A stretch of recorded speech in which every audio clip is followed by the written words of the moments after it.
Most of us love tucking into a sausage roll, a steak bake or a slice of pizza from Greg's. But what's life like for the people serving up those delicious treats day after day? A former employee has revealed what it's really like to work for the bakery giant, and has explained the things which really annoy the staff. Jonathan Coles, a journalist at Somerset Live, spent 6 years behind the counter some of the chain's 1,700 bakeries. He's shared some of the more annoying points of the job, and the parts of the role he really loved. 50%. After nearly 6 years, I was still more than happy to bite into a heavily discounted sausage roll on my break.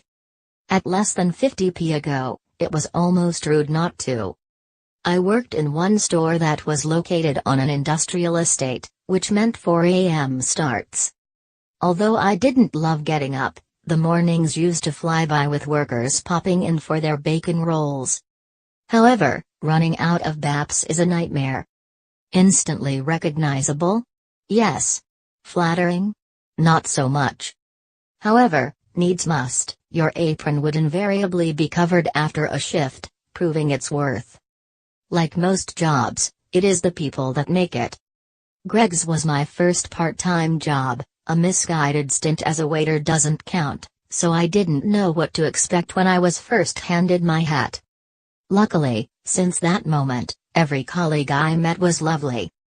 Yes, there was the odd difficult person here and there, where isn't there? But, on the whole, staff were always willing to go the extra mile for each other. From young people like me trying to earn a bit of extra money to older generations looking to work fewer hours, to parents supporting a family, Greg's has something for everyone.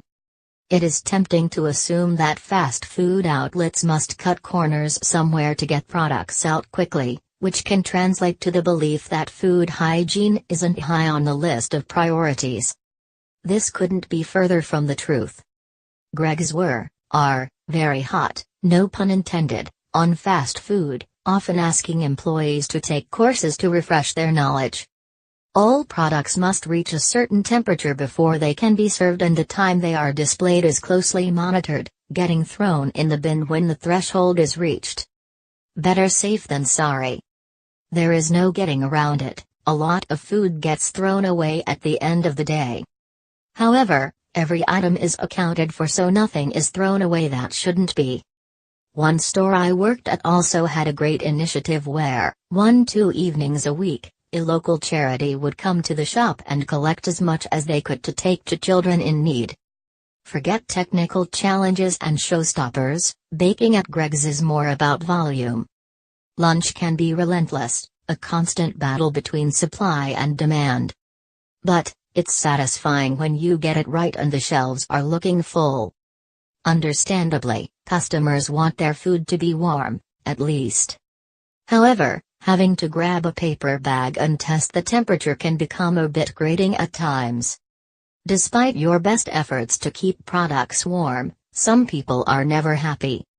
Each individual product has a pattern on the top, which makes it easily identifiable to the trained eye.